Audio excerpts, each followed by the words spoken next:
Gold trusted gold buyers మీరు తాకట్టు పెట్టిన బంగారాన్ని విడిపించి ఈ రోజు ఉన్న మార్కెట్ ధరకు కొనబడను.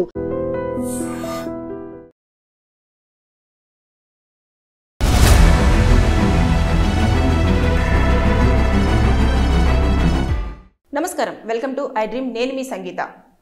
రోడ్డు ప్రమాదాలలో చనిపోయిన వ్యక్తి అదేవిధంగా కొన్నిసార్లు అవయవాలను కోల్పోతూ ఉంటాం మనం. దానికి సంబంధించి ఇన్సూరెన్స్ కంపెనీస్ ఇస్తున్న నష్టపరిహారం గురించి మనం ఈ వీడియోలో మాట్లాడుకుందాం. బేసిక్గా ఇన్సూరెన్స్ కంపెనీలు ఎలా క్యాలిక్యులేషన్ చేస్తాయంటే చాలా సింపుల్గా క్యాలిక్యులేషన్ చేయాలి. మనిషి చనిపోయారు కాబట్టి ఇంత అమౌంట్ ఇచ్చేస్తాము అని చెప్పేసి అంటారు. కానీ సుప్రీంకోర్టు రీసెంట్గా ఒక జడ్జిమెంట్ పాస్ చేసింది. అదేంటంటే ఒక వ్యక్తి మేజర్ అయి ఉండి చనిపోతే వారికి ఒక నష్టపరిహారాన్ని కుదించాలని, అదేవిధంగా మైనర్ అయినప్పుడు వాళ్ళను స్కిల్డ్ ఎంప్లాయీగా మాత్రమే క్యాలిక్యులేట్ చేయాలి.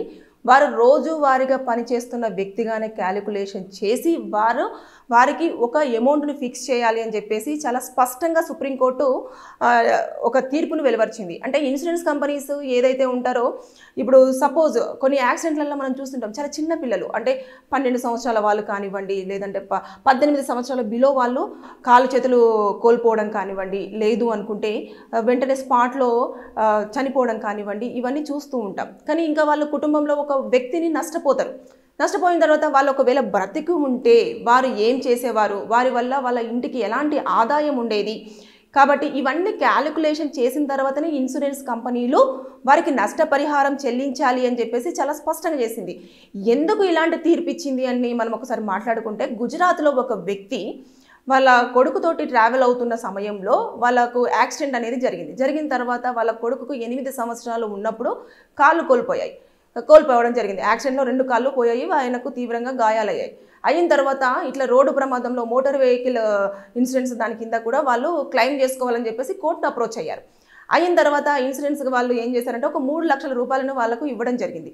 అయితే ఈ నష్టపరిహారం మాకు సరిపోదు, మాకు హాస్పిటల్ ఛార్జెస్ కానివ్వండి, అదేవిధంగా నా కొడుకు 2 కాళ్ళు పోయాయి కాబట్టి నేను చాలా నష్టపోయాను అని చెప్పేసి ఆయన హైకోర్టుని అప్రోచ్ అవ్వడం జరిగింది. అప్రోచ్ అయిన తర్వాత హైకోర్టు కూడా పూర్తి స్థాయిలో దీన్ని ఎంక్వైరీ చేసిన తర్వాత నిజంగానే ఇతను చాలా నష్టపోయాడు, వీళ్ళు ఇచ్చిన ఇన్సూరెన్స్ కంపెనీ వాళ్ళు ఇచ్చిన నష్టపరిహారం సరిపోదు కాబట్టి ఇమీడియట్గా దాన్ని ఒక 8 లక్షలకు కూడా పొడిగించిన తర్వాత అది కూడా సరిపోదు అని చెప్పేసి ఆయన ఏం చేశాడు అని అంటే హైకోర్టు నుంచి సుప్రీంకోర్టుకు వెళ్ళడం జరిగింది. సుప్రీంకోర్టులో దాఖలైన పిటిషన్ అంతా కూడా అక్కడ ఉన్న ధర్మాసనము పరిశీలించిన తర్వాత ఆ పిల్లోడు 8 ఇయర్స్కి అతని 2 కాళ్ళను పోగొట్టుకోవడం జరిగింది. కృత్రిమ కాళ్ళను పెట్టుకొని నడుస్తూ ఉన్నాడు. దానికి ఆయన డబ్బులను క్యాలిక్యులేషన్ చేసింది.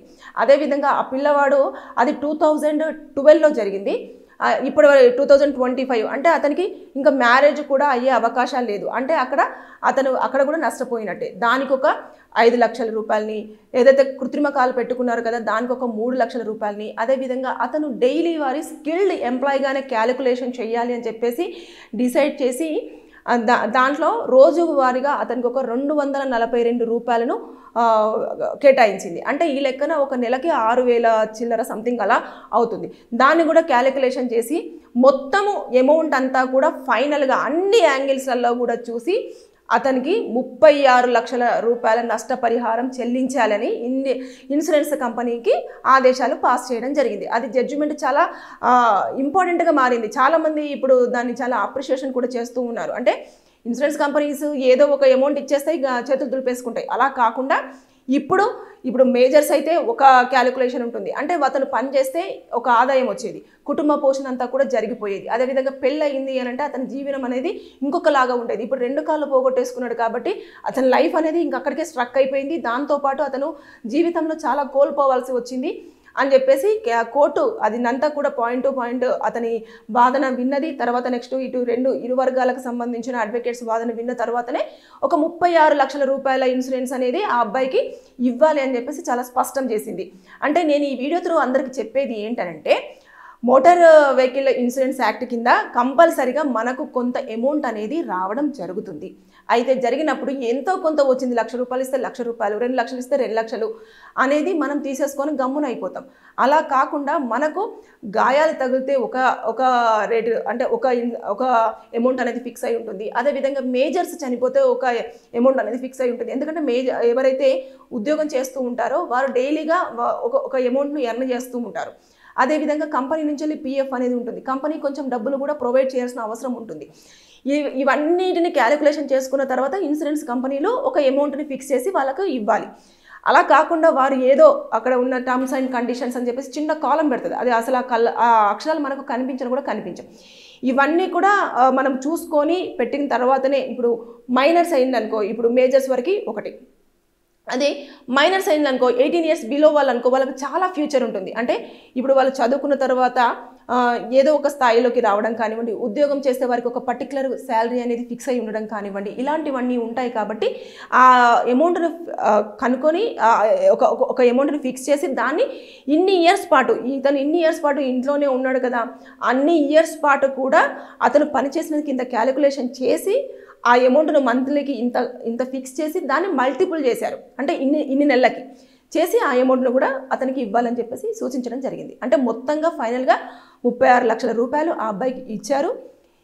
ఇక్కడ మీదట కూడా ఎవరైనా, అంటే ఈ వీడియో చూస్తున్న వాళ్ళల్లో ఎవరైనా రీసెంట్గా కొన్ని కారణాల వల్ల రోడ్ యాక్సిడెంట్లో చనిపోయిన వ్యక్తి వాళ్ళు ఉన్నా, లేదు అనుకుంటే అవయవాలు కోల్పోయిన వారు ఎవరైనా ఉన్నా సరే ఇన్సూరెన్స్ అనేది క్లెయిమ్ చేసుకునే విధానం ఈ విధంగా ఉంది. సుప్రీంకోర్టే చాలా క్లియర్గా జడ్జిమెంట్ అనేది పాస్ చేసింది. కాబట్టి మనం దాని ప్రకారంగా వెళ్తే మనకు కొంచెం అమౌంట్ వచ్చి మన కుటుంబ పరిస్థితి కొంచెం మెరుగుపడే అవకాశాలు ఉంటాయి. కొంతమంది అంటుండొచ్చు ఇంకా మనిషి లేనప్పుడు డబ్బులు ఏం చేసుకోవాలి అని, కానీ పిల్లలు ఉంటారు, లేదు అంటే వారి చదువులు ఉంటాయి. అదేవిధంగా పిల్లలు ఒకవేళ ఉండుంటే వారు ఏదో ఒకటి అనుకొని ఉంటారు, ఏదో అనాథాశ్రమానికి డొనేట్ చేయాలనో, లేకపోతే నేను ఇది చెయ్యాలి అని చెప్పేసి అనుకునే వాళ్ళ కోరికనైనా ఆ డబ్బుల పరంగా కూడా మనము నెరవేర్చడానికి అన్ని రకాల స్కోప్ ఉంటుంది. వస్తున్న దాన్ని మనం ఎందుకు కాదనుకోవాలి. ఒకవేళ మీకు వద్దు అనుకున్నా కూడా ఆ డబ్బులు తీసుకొని ఎవరో ఒక అనాథలకి ఇచ్చేస్తుంటే వాళ్ళైనా కూడా ఒక 3 పూటల భోజనం చేస్తూ హ్యాపీగా ఉండే అవకాశాలు ఉంటుంది. సో ఇన్సూరెన్స్ పాలసీలు ఎప్పుడైనా సరే ఇలాంటివి మాత్రమే తీసుకోవాలి. మేజర్స్ అయితే ఒకటి, మైనర్స్ అయితే ఒకటి, మనకు రేటు ఫిక్స్ చేసి కంపల్సరీగా మనకు ఇన్సూరెన్స్ అనేది క్లెయిమ్ చేసుకునే అవకాశాన్ని సుప్రీంకోర్టు స్వయంగా కల్పించింది. కాబట్టి మీరందరూ దీన్ని దృష్టిలో పెట్టేసుకోండి. రీసెంట్ జడ్జిమెంట్ ఇది, చాలా రీసెంట్గానే ఒక 4-5 డేస్ అవుతుంది అంతే ఈ జడ్జిమెంట్ వచ్చేసి. సో ఈ వీడియో చూస్తున్న వారికి ఎవరికైనా లీగల్గా డౌట్స్ ఉంటే మీకున్న ప్రాబ్లమ్ని కింద కామెంట్ రూపంలో తెలియజేయండి. నేను దానిపైన వీడియో చేసి మీకు పూర్తి సమాచారాన్ని అందించడానికి ప్రయత్నం చేస్తాను. Thank you. For more videos, subscribe to iDream. Please like, share and subscribe to the channel. Congratulations, iDream. Subscribe to iDream. Subscribe to iDream. So subscribe to iDream Media. iDream ki iDream team andarki huge congratulations. Please subscribe iDream Media. Please subscribe to iDream. Subscribe iDream. Please subscribe to iDream. iDream అంటే నా కళల ఛానల్ను subscribe చేసుకున్న నోరు తిరుగుతలేదు, మీరైతే గంట గుర్తు కొట్టండి. For more such videos, please subscribe to iDream. Subscribe to iDream. Please subscribe to iDream. Please subscribe iDream Media. Please do subscribe to iDream. Please subscribe to iDream Media. For best entertainment and information, please subscribe iDream.